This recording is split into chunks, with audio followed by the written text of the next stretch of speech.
Hello and welcome to Author to Author. I am your host Jasveer. In this episode, I will be talking to Roy Osing. He is the author of Be Different or Be Dead book series. He's going to talk about that shortly. Let's have an amazing conversation with Roy. Roy, welcome to the podcast. Thank you very much, Jasveer. Appreciate the invitation. Thank you, Roy. It's an honor to have you on the podcast. Let's start our conversation with a brief introduction about you. Tell our listeners about your life, what have you been doing, and your life as an author. Okay. I am the proud grandfather of four amazing kids at the moment, and so they occupy a great deal of my life. My professional career was about 35 years with TELUS Corp in Canada. And I did performed a number of roles with them. And what I discovered was that there are opportunities to change the way we think about things in business, in organizations, in careers, etc. And I was lucky because I had a chance to learn some things, try some things, and learn some things, try some things for a long time, and really, really enjoyed it. I've been retired out of my quote real job now for over a decade, and decided to actually go into the quote business of talking about the stuff that I learned in the real world in a business. And so that led me to do a bunch of work around seminars, etc. And then finally writing a series of books, which we can talk a little bit about as we go through the interview. So I've been extremely fortunate to have had opportunities to learn, and it's through those learnings that I've been able to, quite frankly, help people. I mentor people. I'm an advisor to business, etc. So I've really had a good opportunity to continue to create value, if you will, for people who have asked for help. And so it's my way of kind of giving back. And that's been very, very, very rewarding indeed. So amongst all these, distinct things that you do, you're a seasoned professional, you're a coach, you motivate people, you write a lot. What does writing really mean to you? I mean, why do you write? Well, I guess fundamentally it's the vehicle that I use to give back and pass on my knowledge and experience to other people. It's the mechanism that allows me to motivate people to do things differently, and I enjoy it. And so the other thing is, it's interesting because the more I write, the more I learn about my own stuff. Just the process of writing, for me, just sort of motivates the learning process to go deeper.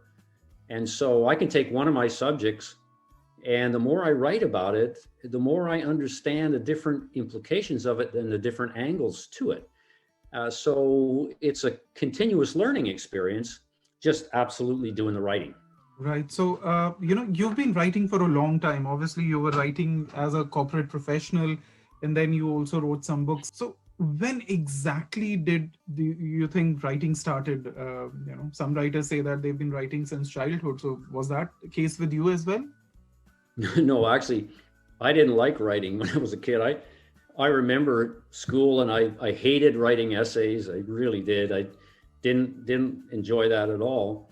It wasn't until I left my job and quote retired and decided that I was going to do a bunch of seminars and lectures on my material. And people made the suggestion that I take, in particular, the seminar that was entitled Be Different or Be Dead, to take that content and to make a book out of it as kind of like a formal handout from the presentation. And so being a customer-centric guy, I decided, okay, better listen to my customers. So that's when I actually wrote the book. Prior to that, though, during my career, I did a lot of communicating, which forced me to write. And so, the combination of as a vehicle to communicate, and then as an expression of customer demand for a take home takeaway, That's what kind of like just spurred me on to continue to do it. Right. And please tell our listeners how they can buy Be Different or Be Dead and other books written by you. Yeah, sure. You can go to my website, which is bedifferentorbedead.com. And there's an icon on there, a page called Roy's Books. You can order it right off there, or you can go to Amazon or the iTunes store or whatever. There's a lot of channels for it. I actually wrote the book or the ebooks particularly through a company called BookBaby in the US, which is a really good bookstore. They've got an extensive distribution network that I've got available to me. So if you Google a book, you'll land on a page that tells you exactly where to buy it. But I'd love for your listeners to come and join me on my website and just experience the content. And if they choose to get the book, that would be great too. Right, great. So guys, I'm going to share the link for the book and Roy's website. You can buy the books directly from there and also access his blogs over there. I'm going to share that in the podcast, shortly after. Great. Right. Roy, everybody says that, they have their own inspiration behind writing. Some people want branding. Some people are looking to just vent out the frustration and sort of use writing as a journaling tool, to get over stress. What is your source of, sort of inspiration for writing? Yeah, I would say that what inspired me to write about Be Different was the realization that I learned in business that, quite frankly, if you're not different, you're dead, or you soon will be. And it's all about being able to differentiate yourself from the competition. And by the way, it applies to careers just as much as it applies to organizations.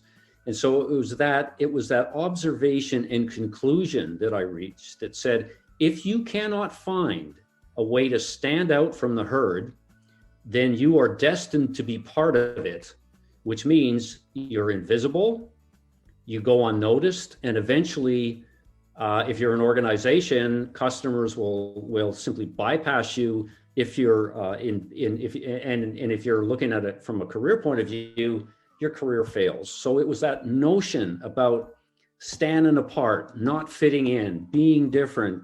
That notion for me was an inspiration because very few people do it well. That was the other thing. There's a huge hole in the world that is being filled by sameness. I call it proliferation of sameness. Everybody's benchmarking everybody else. And benchmarking, by the way, is nothing more than copying. And copying is a fool's game, in my view.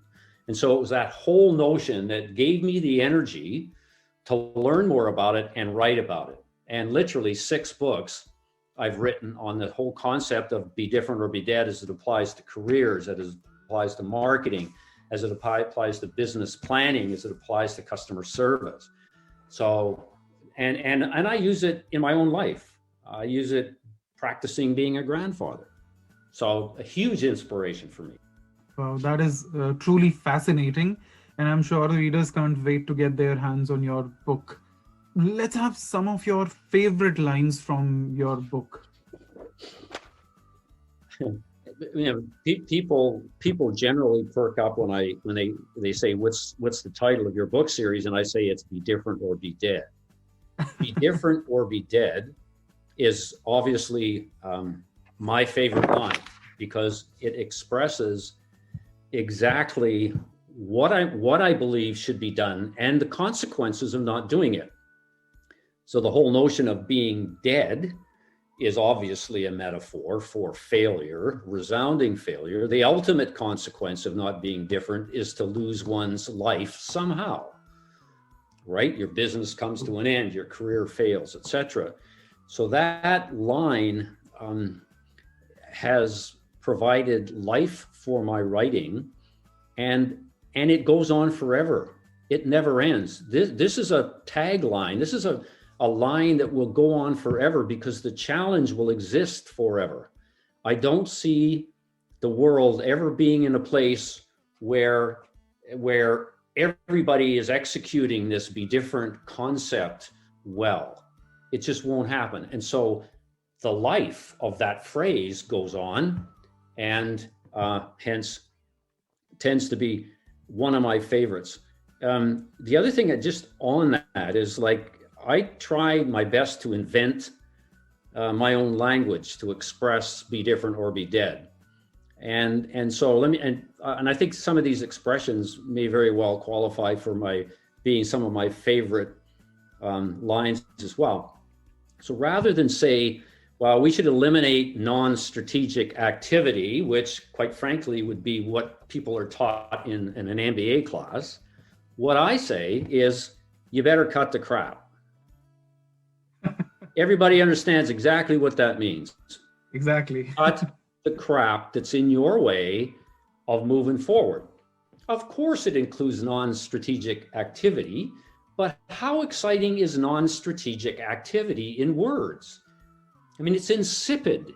But when you say to somebody, okay, now we're going to talk about cut the crap, I can tell you what, they are leaning in, they're not sitting back. Here's another one that people really like, and I call it, we need to kill dumb rules. Kill dumb rules. Okay, a dumb rule is a rule that is in business or an organization that makes absolutely no sense to a customer. Customers don't want to comply with the rule. They think it's nonsensical. They don't want to play. Well, one way of engaging customers in my work and making them loyal is to actually, now this is a really, really difficult concept here, Jasveer, is to do what they say. Do what the customer says. And if they don't like your rules, kill them. Yeah. And invent something that they do like. So part of my work is coming up with expressions that resonate with people's right side of their brain, not their left side, because they learn when they're excited. And people are excited about, well, tell me more about killing dumb rules, Roy, or tell me more about muzzling your ego, which is another line that I use, etc. I like this use one. The magic question when it comes to careers. So I like inventing language that fits within the context of be different or be dead. These phrases are different and they are eye-catching. The moment you hear them, you've got, people with their full attention looking towards you. And I think that's what people want in terms of when they talk about a public speaker, when they talk about a motivational guy, he talks sense.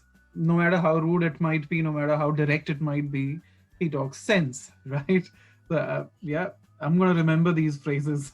These are really, well, really the other thing is, I also have an expression that says, if you're truly a good leader, then you eat your own dog food. Okay.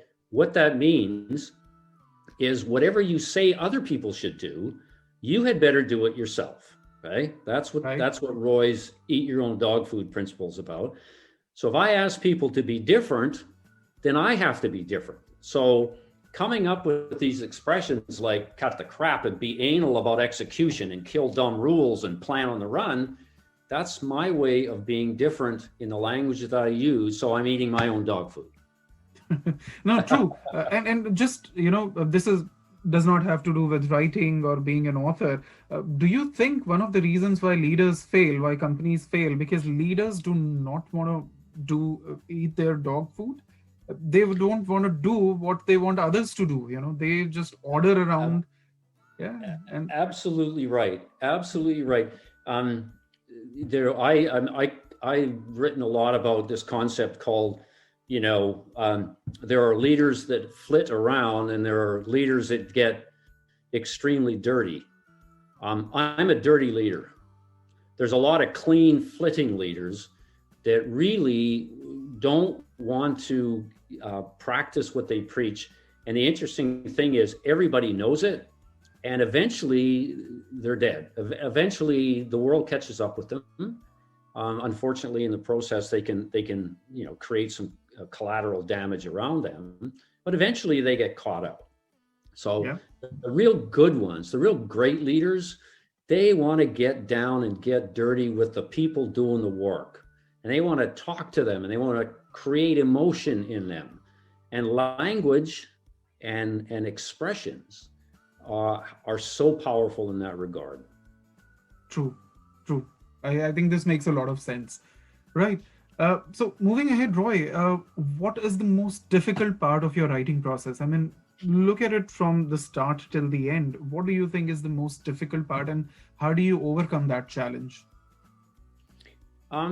Yeah, I had difficulty with this question because maybe it's just my style. Like I'm not kind of like a conformist to structure writer. Right. I start out with a title and then I just write. And I've never, other than the fact that I've had some difficulty ironically, writing about marketing in some of my books. I just think that's a block for some reason. But in terms of the process of writing, um, I don't have any difficulty getting myself motivated to write.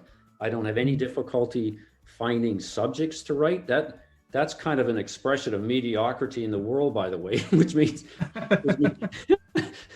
there's a lot of examples of where be different could be used, etc. Right. And so, like, I don't know, that's a tough one. I might say that I don't know when to stop. Maybe that's a difficult part. I don't know when to shut it down. As Seth Godin, one of my mentors, would say, I don't know when to ship it. Just cut it off and ship it and get it out there. Maybe that would constitute a difficult part. Yeah, but be different is a concept that can also be used in writing, being an author. You've got to be different. So I think that is quite valid, or related to what we are discussing today. Right. Yeah. All right. So you're a non-fiction writer, right? I don't know how much valid or relevant this question is to you, but what comes to you first? Do you decide on the theme, or do you decide on specific characters, or maybe a specific direction of your book? What comes to you first?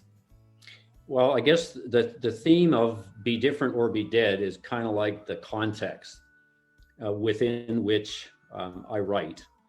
And so I guess an analogy to a character in a fiction book would be the mechanics of implementing be different in a non-fictional way.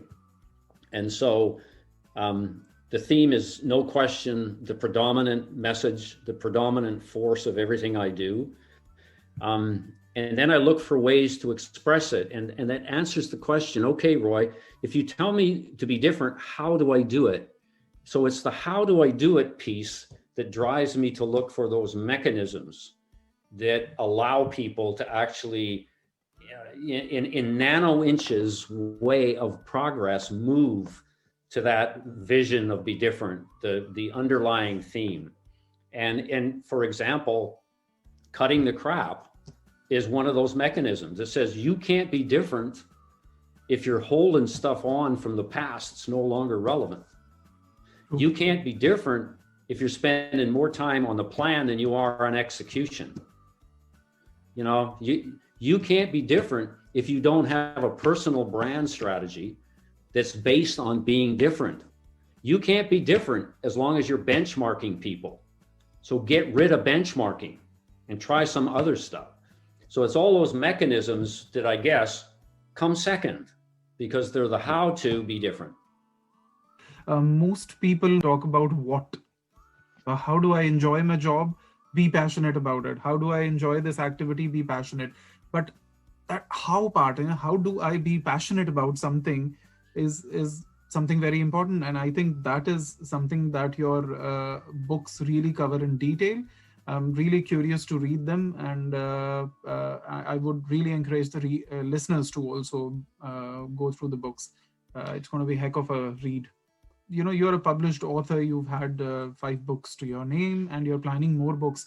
So what is to you the favorite part of publishing process, and what is the least favorite part as per your experience? Well, the favorite part is the story, writing the story and pulling it together. I get a lot of enjoyment out of that. The least favorite part is the actual production process. I find it tedious and way too detailed for me, but I have to go through it because, again, there's no such thing as a little thing in publishing. Every little thing is huge. Anywhere from making spelling errors and all the details that absolutely need to be attended to. So I don't really like it, but I need to do it, and I need to do it well. Yeah. All right. No, true, absolutely. And self-publishing has got its own challenges, and traditional publishing has got its own challenges. So we're not going to get into specifics about that. But let's quickly talk about a very important, part of your book. It's a product, and product placement is very important. Product marketing is very important, and they say that the name sells, the cover page sells. If you can get that right, you have at least got that first impression right when it comes to your book. So here's a very important question for you. How did you come up with the title of your book? It's really catching. It's really different. It's Be Different, but then it's really different, right? So how did you come up with the title? Well, it definitely has captured the interest of people, because when they look at my business card, they go, "Oh, what's Be Different or Be Dead? What is that all about?" And so it opens a conversation, which is terrific. But the story behind this is an interesting one, I think, in the sense that when I left my job in business, I kind of went on a bit of a journey of dealing with small businesses and talking to them about my content. My wife would always say, "Roy, just go talk to people. They love it when you talk to people." And she was short on what I needed to talk to them about, but it's true. I never had a lot of difficulty getting people sitting up and paying attention to what I had to suggest to them.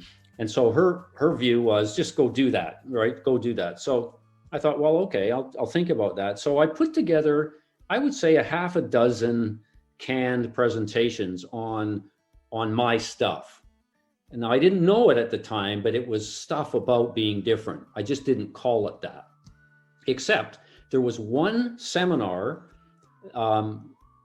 title that was based on differentiation. And I called it Be Different or Be Dead. And I have no idea, to be honest, where I came up with that. It might have been at 2:00 in the morning after a bottle of scotch. I don't know. It just came to me. So I did this seminar, and people loved it. They said, "You know what? That's the example where they said, you really need to put this stuff in a book." And so I decided to just keep the title and write a book. And it turns out to be a series now of books around the concept. But, I think Be Different or Be Dead, again, it goes to my tendency to find different languages to represent a concept. The concept of differentiation and the consequences of not differentiating well seemed to come to me as Be Different or Be Dead. And sort of the sort of tag along to that I've used a lot is, if you're not different, you're dead. And then in brackets, or soon will be. They both kind of carry the same message, but for the sake of brevity, I went with Be Different or Be Dead. Right. I think that's so true. I mean, the name of the book in itself is a concept in itself. Be Different or Be Dead. That's true about any business, any concept. If you can't be different, if you're doing the same mundane thing, we've seen that with Nokia, we've seen that with Yahoo and other big brands. If you can't do things differently, no matter how big you are, you will fall and you will die. And history has proven that time and time again, even with BlackBerry. So history has proven it. And I think this book is so meaningful in the times of COVID. We all need to reinvent ourselves. We are doing the same thing, Yep. We are not reinventing the wheel. We just need to do things in a different way. Yeah, and that's how people will come out as a winner. Let's see. In fact, just on COVID, I've written a number of blog pieces around on the subject of COVID-19 as it relates to Be Different, and some suggestions from Be Different or Be Dead that might be useful to people in terms of business and in terms of their career. And the thing that inspired me even more was how relevant those concepts are in today's world of utter chaos and unpredictability. So that just fuels my flame to keep doing this. And I think that unpredictability brings up to your important point. You can't have a long-term plan because you have no idea what's going to happen 5 years. Forget about 5 years. You have no idea what's going to happen a year down the line. Will COVID remain? Will it not be there? You have no idea. Yeah. Well, one of the things that I used to say about my son when he was younger was his vision of a version of a long-term plan is, what am I going to do Friday? And it turns out that he was right. Actually, I thought he was just an errant teenager at the time, but it turns out that he was more intelligent than I gave him credit for. But it's true. You need to keep the planning horizon close to your nose. You need to be nose to nose with what's going on in the world around you in order to be able to plan. A lot of people think you can plan without, being in touch with the day-to-day stuff, and that's ludicrous. Exactly. That's textbook thinking. Textbook thinking has a place, but it is not in the world of executing in a world of darkness, chaos, unpredictability. Right. And do you think that we give too much emphasis on the textbook planning phase rather than, spending time on how do we actually execute the plan? Do you think that happens a lot? Yeah, it happens, I would say, 98% of the time. That's how serious it is. Typically, my observation is that organizations spend 80% to 90% of their time creating the planning document, using and employing all the quote strategic business planning fundamental tools, like forecasting and all these the sort of modeling, etc. And then they get this on paper theoretically pristine strategy, and now they've only got 10% of the time left to figure out how to implement it. And they walk away, and what the leader does is what I call throws it over the transom, takes the strategy document, throws it to the rest of the organization, and expects the organization to understand it well enough to execute. The whole process is not only flawed, it's ludicrous. So in my world, you spend 20% of your time getting the plan just about right, and the rest of your time figuring out how you're going to execute, monitor, and change it on the run. That's Roy's planning formula. And I think 80-20 strategy works at so many levels in different fields. Even for publishing, I keep telling people, have 20% of your budget for publishing and 80% for marketing. That's how you should work. It should not be the opposite way. Yep. There are people who end up Sorry? I agree with that. Yeah. There are people who end up spending 80% on publishing and they are left with only 20% of their pocket for marketing. And that's a wrong strategy. Yep. Right. Yep. Right. Truly amazing. So, you've had an illustrious corporate career and in varied profiles. What actually inspired you to write this book? What was the idea behind this book? Well, as I said earlier, I never started out wanting to be an author. I wanted to be able to share my experience with people and get them excited about the ideas. And so at the end of the day, if somebody's pupils were dilated and they were leaning into me and they were laughing and having a good time around a conversation about my subject, then that was a good day for me. And it turned out that this whole concept of be different or be dead was one of those hooks. People just really liked it, and they liked the language around it, and et cetera, et cetera. So that notion was the inspiration. It really was. And the fact that it seemed to ignite flames in people, and maybe that was a sign of how mediocre some of the world is these days about sameness and benchmarking and everything else. But it just, it provided me with the kind of insights and motivation I needed to keep going on this. That's why I've got 5, and now I'm looking at my 6th book. So. Right. Wonderful. All the best for that as well. And when you look at all the five books, and they're under the same concept, so what was the hardest part? Which particular part was really hard to write? And you Yeah, covered various facets of yeah. business marketing and everything, right? Well, Business it's management. I'm true. sorry. Yeah. I mean, about the only formal thing that I didn't do in business was chief financial officer, and I consider that to have been a wise move on on my part. But yeah, I led marketing organizations, customer service, sales, business planning, acquisitions, et cetera, and ironically, and ended up to be chief marketing officer. And ironically, as I said earlier, the most difficult part really was writing on marketing. And I don't know why. For some reason, I think it was probably because it was in my head too much, because it was so ingrained that I probably developed a block. And a lot of writers develop blocks. One of the mentors that I had in the sort of publishing area said to me, it's okay if your book makes the reader work. And because I felt bad, because the marketing piece I felt made the reader work too hard. And he said, no, you don't have to worry about that. It's okay that your content makes people work hard. It's okay. And I thought, geez, that's tremendous. I had never heard that ever expressed before. I was trying to think, you got to make it as easy as you can. But in his view, it was okay if they had to work hard. And indeed, the marketing piece, I ended up spending a bit more time on that versus some of the other components of what I've written about. Subsequently, though, I've written an ebook called Be Different or Be Dead, Marketing in the Storm. That was a piece of cake to write. And it's just because it was like 5 years later. And it just streamed out of me. Really enjoyed it.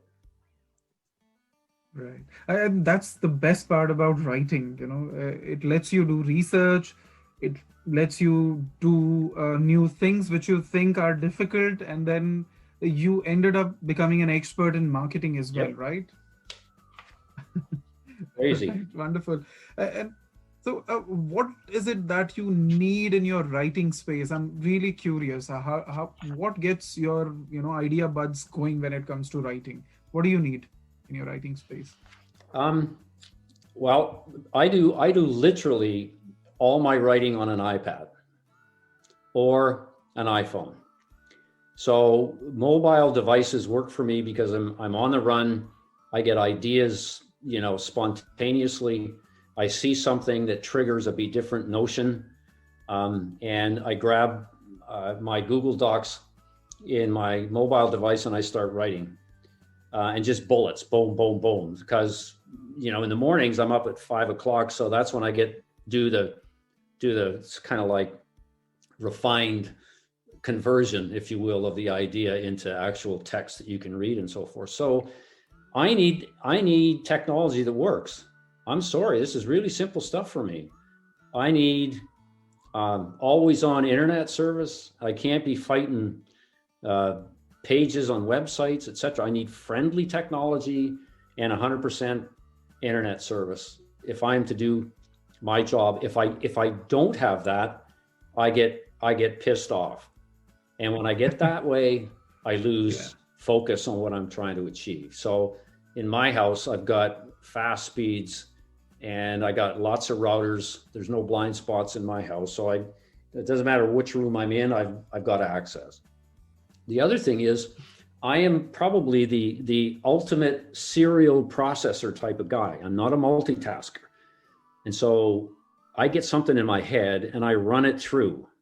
Okay, so if I get pushed off topic by whatever, then I find it disruptive and it's tough sometimes to get back on track. So I try and compartmentalize the writing space and allow for interruptions as opposed to fighting the interruption, if that makes any sense. And that works. That's unique. Yeah. Yeah. And I think multitasking is an overrated concept when it comes to writing or any other thing that requires gray matter. Monotasking is the key, I think. Yep. do one thing at a time. If you're writing, then write. Don't talk over the phone. Don't watch television. Don't do something that is dividing your attention. I think monotasking is the key to effective writing. I, I, I can't do it. I yeah. just am physically incapable of doing it. But I'm married, by the way. I'm married to a multitasker. Okay. She is the ultimate multitasker, and we're forever having shall I say, friendly debates about the usefulness of serial thinkers versus multitaskers. And I think females are multitaskers. That's a compliment, and my wife would also love to listen to this, that Yep. they are indeed good multitaskers, Oh, better than God. men, at least. Yep. All right.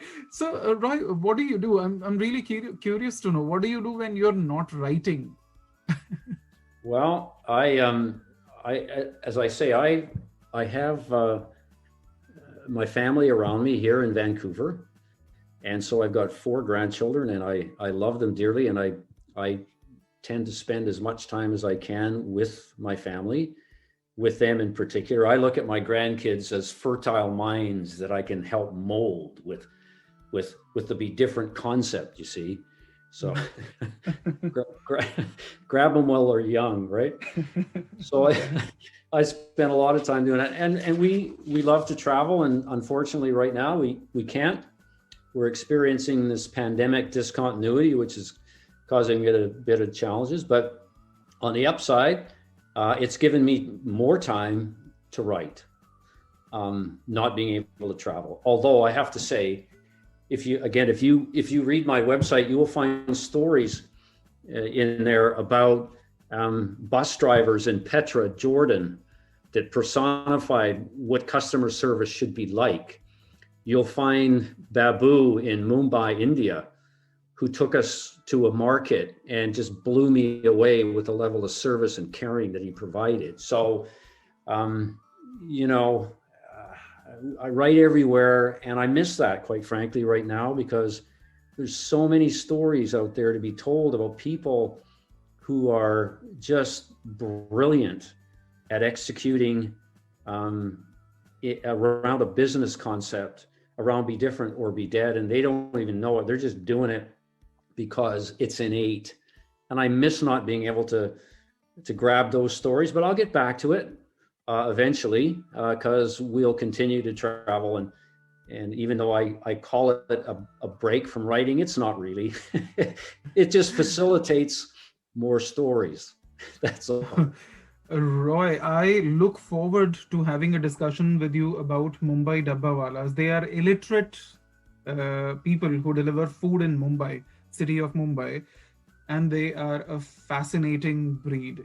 They are uneducated, yet unofficially they are Six Sigma certified. Their process of picking up the food from home to delivering it to office goers is Six Sigma certified. It's next to a corporate process. They are illiterate, they can't even read. So that's a fascinating discussion I'm going to have with you Well, you know what? some other time. That's an excellent example, though. Yeah. Of they may not be able to read, some of them, but they know how to feel. Exactly. And they know how to relate, and they know how to engage, and they know how to be honest. And I got to tell you, there are a lot of businesses out there that don't have those human characteristics, Jasveer. They don't. Absolutely. No, we need that. We really need that. And I'm going to talk more about that with you shortly. Right. Roy, which writers have inspired you? Well, I think if I were to say one writer that has inspired me is a guy by the name of Seth Godin. He's a marketing dude, but it's more than just his marketing content knowledge. It's how he expresses things, and maybe that's where I got a lot of my passion for inventing language, because he does that. I mean, he's written a book called The Purple Cow. Well, what's a purple cow? It's about differentiation, and he does a lot of that stuff. And so I've learned an awful lot about him. And from him. I wouldn't say that it's his style necessarily. And maybe it is a combination of his style and just, his the way he looks at the world. He's very, very different, and I love him. Never met him, but he's a mentor of mine. Right. I'm sure it's going to be a fantastic read, his books. And Roy, how often do you write? People say that writing needs time. So how often do you write? I would say that I write all the time. I'm always in the writing mode. I mean, I can wake up at 3 o'clock in the morning with an idea that I just have to, that relates, and it always generally starts with an expression. Okay, like you'll read about why I believe that people who interview people should hire people that give them goosebumps. There's a whole story behind that. Well, the idea started when I noticed that I had goosebumps one day, and I thought, oh, why do I get goosebumps? Well, I get goosebumps when I'm experiencing significant change in temperature. And that led me to think about a lot of other things related to hiring people. So yeah, it's all the time. It's 100% of the time. I don't take a nanosecond off. I really don't. And I'm fortunate I can do it. I'm quote unquote retired. And so as I think I mentioned to you, the only challenge I have in terms of work balance is figuring out I can continue to do it, plus take care of the job jar that my wife has got prepared for me. That's where the problem comes in. What I've learned from you, retired but not out of action. I think that makes heck of a title, a book title or a story title, retired not out of action. I love that. That's a good one. Can I write that down? It's yours. Take it. I like that. That's different. That's different. I'm learning from you. I'm already learning from you. That's brilliant. I love that. I'm already learning from you. Right. Roy, tell us about your future projects. What should our listeners look forward to from you? So I've got, I'm in the process of finalizing a manuscript for my next work. I'm calling it, of course, Be Different or Be Dead, the fundamentals of how to be unique and stand out. So what I'm doing here is honing right in on very specific concepts. And I'm drawing heavily on the more recent and popular blog posts that I've written over the last couple of years. So if you will, it's like a compendium of recent work in various subject categories, which includes careers. It includes, the old ones like business planning and marketing, but it's content that's refreshed. And I'm going to make it into an ebook. I'm definitely going to make it into a soft covered book, about 250 pages, so not that long. And I'm thinking about doing an audiobook as well, doing it myself, producing it myself with my own voice. So We'll see how that goes. It's another project. Yeah, should be fascinating. Audiobook is something I've also never done, so it should be a good experience, I'm sure. That's an in thing these days. A lot of people prefer to listen while they are on move, while driving, while walking. I think that's going to be really fascinating. Right. Well, the numbers that I found interesting is like 600 million bloggers in the world, and about less than 2 million audio book author types who use that methodology. And so if I'm just looking at it from that point of view, the space is a lot more opportunistic in the audiobook space than it is in the blogging space. Wow. That's a fascinating number. Yeah. All right. Look forward to that as well. And you're a corporate honcho, right? You've got a message for corporate students, but let's focus on young and aspiring authors. What's your message for people who are looking to venture into the field of writing and maybe aspire to be an author? Yeah, so I would say that put the notion of being an author to one side for a moment, and think more about what is it that you really love? What is it that lights the fire in your guts? What is it that gets your passion going? Focus on that learn that better than anybody else, and then think about how to express that feeling and that learning, which is the writing piece. It's not my experience that starting out with, I'm going to be a motivator, I'm going to be a communicator, I'm going to be an author, works all that well, because then you invent the content. What I'm saying is, have the content first, then learn how to express it in a way that your clients want it expressed. And I've written a whole lot about speaking and et cetera, and the fundamental fact of the matter is, your objective whenever you do anything with your content is you are a performer. You're a performer that's there to hook people into what you have to say and excite them beyond their wildest dreams. Because once you do that, you've got them, and they learn easier that way. Now, that doesn't come starting out to be that. It starts out by learning the content, understanding the content, being passionate about it, actually injecting it with a syringe into your bloodstream so that it's part of your DNA. Then go talk about it. Then go write it. See what I mean? Writing is an art. You rightly said. It can't be quantified. Don't start quantifying it even before you've started. In terms of, I want sales, I want this, I want that, I want branding, I want that. It's an art. Do it. Absolutely. Just get out there and do it, and experience it, and be intimate with it. Intimacy, and by that I mean how deep you go into a subject that you're crazy about. There are some people that exist at the superficial level, and when they write or when they talk about the subject, you can tell, right? It actually sounds plastic. And then there are guys like me and you who dig way down deep, who learn it, expose ourselves in every way, and people get that honesty, they learn it, they believe it, and they buy it. And that's what you want to do. It makes a difference in their life.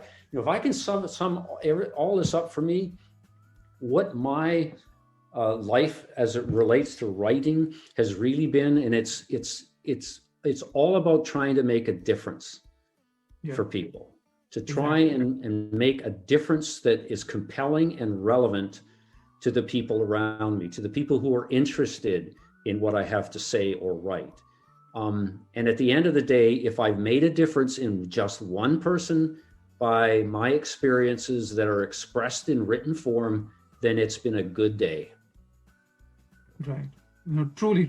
And something that I learned from my father earlier on was that do not work. Society will teach you, he said, that to be successful, right? But they'll not teach you how to be good, how to better yourself. They will only ask you to target success, right? And this is what I learned. If you can be good, if you can improve yourself, if you can do your best, success will follow. I think don't follow success. We all follow success. We are all zombified into sort of following success blindly. That's why, expensive colleges, whether or not they'll deliver result or not is questionable. Those high flying career choices that people make, they are aiming to be successful, not aiming to be good at what they do. So I think that's a meaningful suggestion. That's a different suggestion. Roy, thank you so much for such a delightful conversation. I really enjoyed it. And I'm sure the listeners of the podcast are also going to enjoy and learn a lot. Thank you so much for taking time out, Roy. You're very, very welcome. And if any listener wants to reach out to me, my email's on my website. I'd be happy to engage in a conversation around my stuff. Right.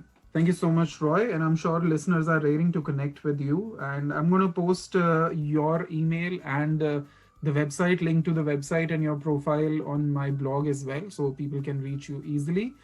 Right, guys, thank you so much. That was Roy Osing for you, the amazing motivator and author. His books are available. You can find them online in Google and on his website. Thank you so much for taking time out to listen to us. I'll be back with another personality shortly. Till that time, take care and thank you so much for listening.